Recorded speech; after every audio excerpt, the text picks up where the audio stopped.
Amina and the City of Flowers. In Zamboanga City, in the Yakan weaving village, lives a girl named Amina.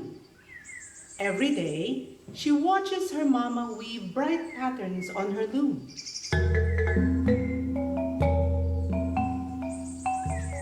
Red thread, yellow thread, purple thread, green thread, crocodile, fish, mountains, boat. Whenever they move, her mama weaves another tapestry, a weaving for every place they've lived. Lamitan, Isabela, Zamboanga. They've lived in many places already. Amina misses Lamitan, where she was born. She misses her Yakan friends there. Amina, you try. You'll feel better if you weave a story. Says her mama. How do I weave a story? Amina asks. Sit at the loom, count the threads, weave what you see.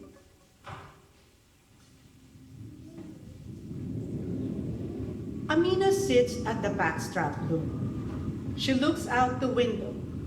She sees the ocean. She sees the mountains. But nothing moves her. Amina thinks. I'll go into the city. I'll find something to put in my weaving. She rides the multicab into town with her papa.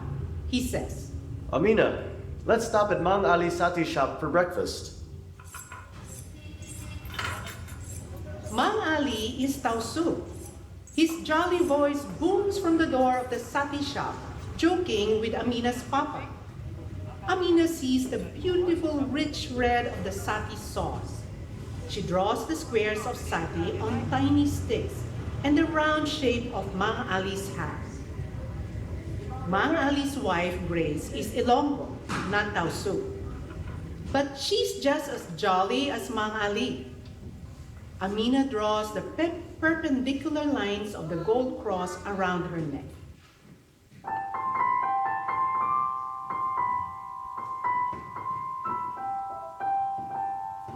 They travel past the Bajau village at the ocean's edge. The Bajau, in their colorful pants, live on the water. Their houses on stilts crisscross the water's surface in rectangles. They even have a floating school. Amina draws that too. They walk through the market, filled with noise and color. Amina stares at the fat curacha crabs. She sees her Sobanan school teacher, Miss Pascual, buying mangoes and sardines. Amina greets her respectfully. She sees her schoolmates, Jamie and Kim, on their way to temple. She draws the curves of their arms, waving to her, and the curves of the Chinese temple behind them. She sees a Sama dancer practice the Igal dance in her courtyard. She moves like a bird, her long metal fingertips shining in the sun.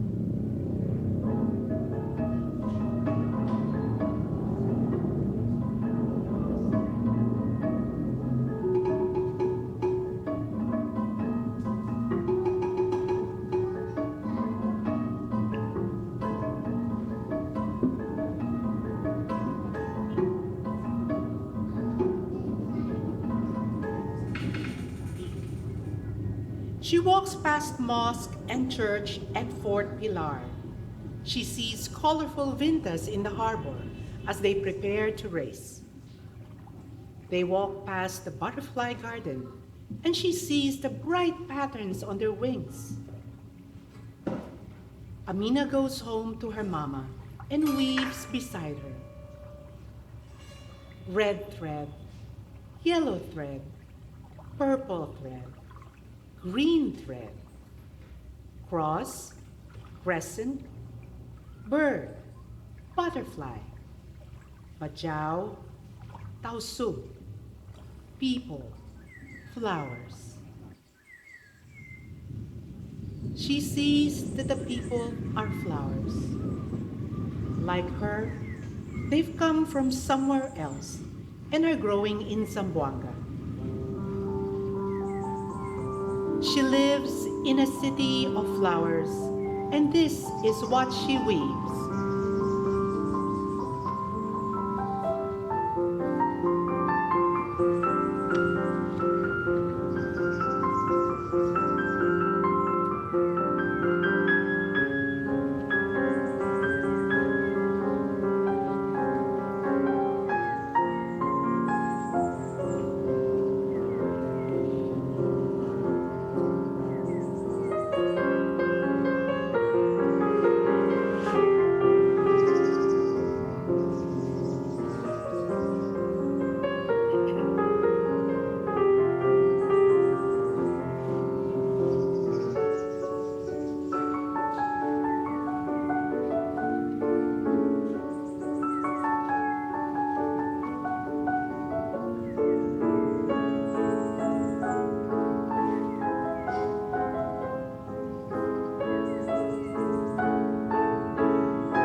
Mello the Umang boy. Come out, Melo. Sings Papu Lucia to the little boy wrapped in his blankets like an umang. You're going fishing with Maramberto today. Papu, will the other kids be there? He whispers, peeking out. Mello is shy around other children. Yes, love. She says, But just help Maran and you'll forget to be shy. Papu Lucia touches his head. Remember, I'm here, waiting for you. Come, Melo! Let's catch Dorado! Laughs Maranberto. Papu is running out of ways to cook the wakay.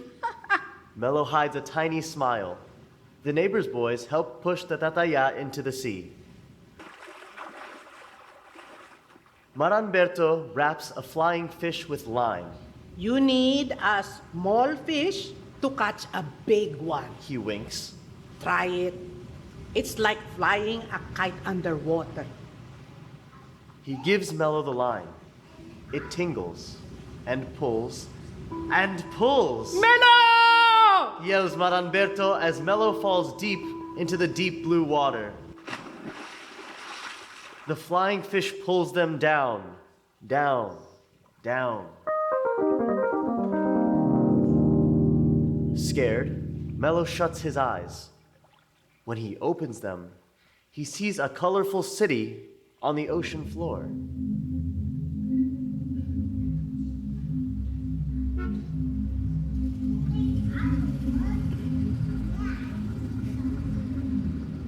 Through coral condos and seaweed forests, thousands of creatures are rushing around. There's an octopus talking on a mobile phone, cooking, typing on a computer, and hammering. Sea snakes zoom past. An Irasan hovers on the ocean bottom, glaring at everyone. Hello? He says to the octopus. Can't talk, too busy. Says the octopus. Hi? He says to the sea snakes. We're late for work. They say.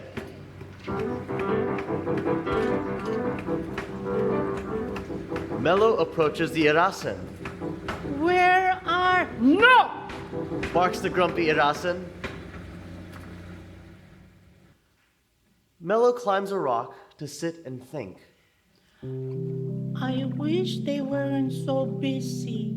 He whispers. Well, I'm not busy. Says the rock. Mello turns and looks into the sleepy eyes of an Irang. Hello, Kamnan Irang. Says Mello. How do I go home? The Irang smiles. Ah, you're like the umang, so shy inside the house. Stay, enjoy the city. The sea creatures are funny when you get to know them. Before Mello can answer, Boom! an explosion knocks him off Kamnan Irang. The water is cloudy. He hears the sea creatures panicking and Boom! Boom! more explosions. Kamnan Irang! Kamnan Irang! He coughs. Are you hurt? He sees her shell under a pile of broken rocks and coral. She's dead! Yells the octopus. We're gonna die! Shout the sea snakes. Stop yelling! Yells the Irasan. Mello takes a deep breath. He's nervous, but wants to help Kamnan Irang and the sea creatures. He speaks loudly. Everyone, please calm down. We'll fix this together. First, let's help Kamnan Irang. Together, they lift the rubble off her. She slowly extends her head and smiles. Little Umang, you are a good organizer. What should we do next? Mello helps the creatures organize, clean up, and begin to rebuild. The octopus is good at hammering and lifting and drawing and plumbing and wiring. The seahorses are quick workers. The Irasan is still grumpy, but he knows about coral condos and seaweed forests. Mello is having fun. Kamnan Irang was right. And yet, he thinks of Papu Lucia waiting. He wants to go home. Come, little Umang. Says Kamnan Irang. I know what you want. She swims up, up, up to the surface with Mello. Mello curls up on her back. She sings him to sleep with a beautiful laji.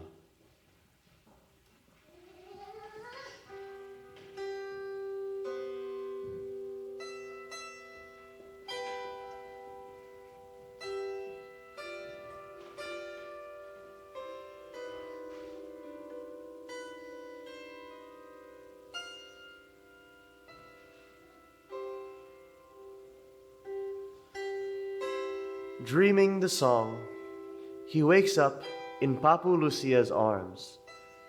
She is singing the same ancient poetry to her little Umang, who has finally left his shell for a day.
Kalipay and the tiniest Tiktik. Once there was a girl named Kalipay who lived on the island of Cebu. True to her name, she was a happy child. But her mind wandered easily, like the clouds in the sky.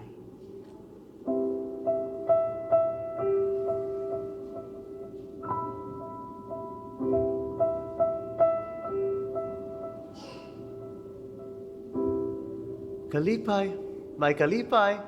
Nanay calls to her daughter. Pay attention to your teacher today, huh? And don't let one tease you again. Okay, Nanay.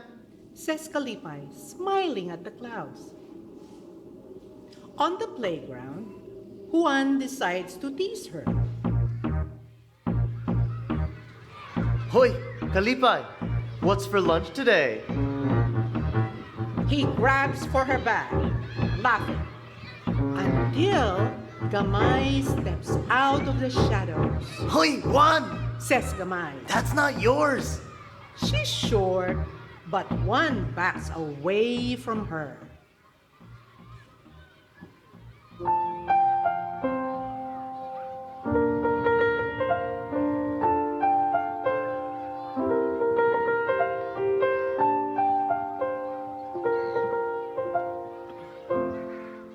Thank you. Kalipay smiles. Do you want to play? Really? Gamay is shy. No one wants to play with me. I scare them. But you're very small. Who could be scared of you? Kalipay laughs.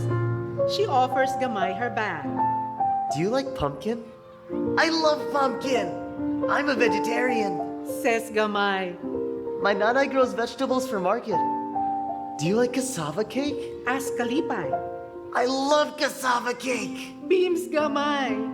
She's glad Kalipay isn't afraid of her. Do you like salted mango? Asks Kalipay. Gamay steps back. No thanks. I'm allergic to salt.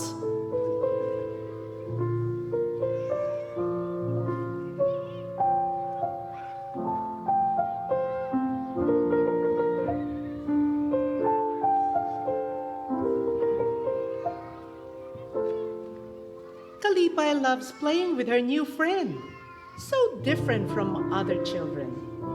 Gamay can catch a ball with her long tongue. She can play 2 games at the same time when she splits her body in half.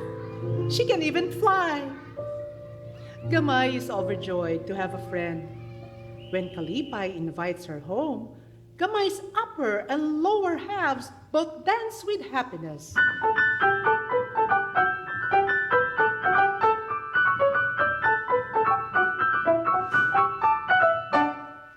Kalipay's little brother Mark stares at Gamay. Her long tongue, split body, and bat wings. Ate Kalipay, Says Mark. your new friend is, different. I know. Says Kalipay excitedly. She's a vegetarian. Gamay loves Kalipay's house. She learns to play sungka there. And there's always fresh snacks from the garden.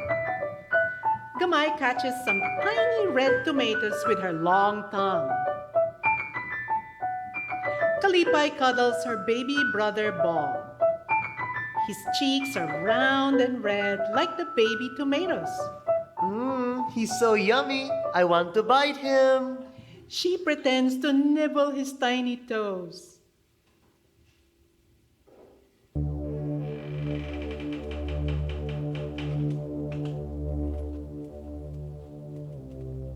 Suddenly, the house rattles. They hear a quiet chick, chick, chick, chick. And a strange voices say, Yes, so cute the baby is.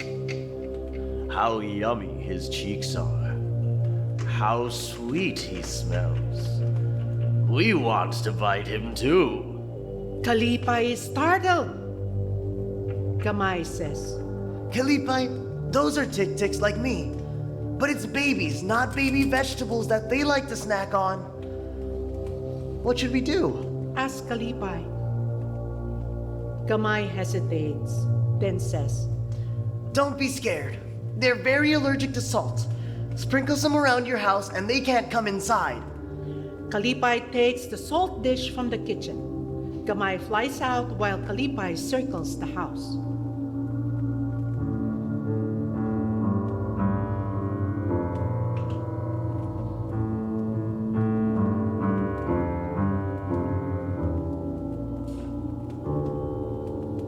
Gamay sits sadly on the branches of the balete tree. Baby Bong is safe, but she's so allergic to salt that she can't play in Kalipay's house anymore. The other tik-tiks complain loudly. They complain about not tasting the cute, yummy baby that smells so sweet. They complain about Gamay eating vegetables all the time. They complain that Gamay's different.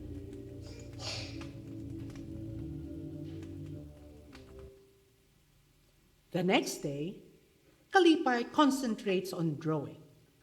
Nothing will distract her today. She's focused on how to cheer up Gamay. She asks Nanay for extra bed sheets, old chairs, and paint. She works in the garden.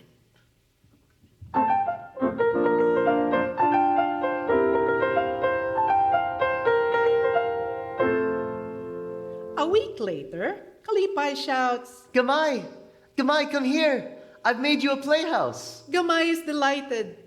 When she sees the patchwork playhouse, both of her halves start dancing.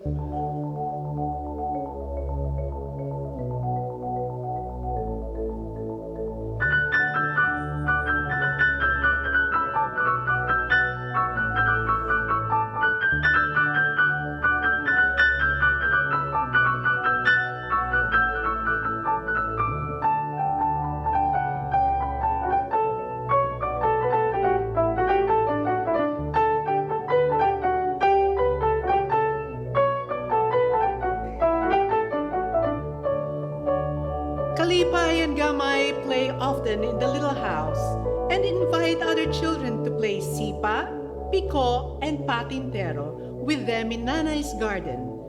They even invite Juan to play. He's much nicer to others when Gamay is there. Kalipay and Gamay know that being different from each other won't stop them from being friends. Now, the other children know this too. Knowing this and playing together makes all of them as happy as Kalipay.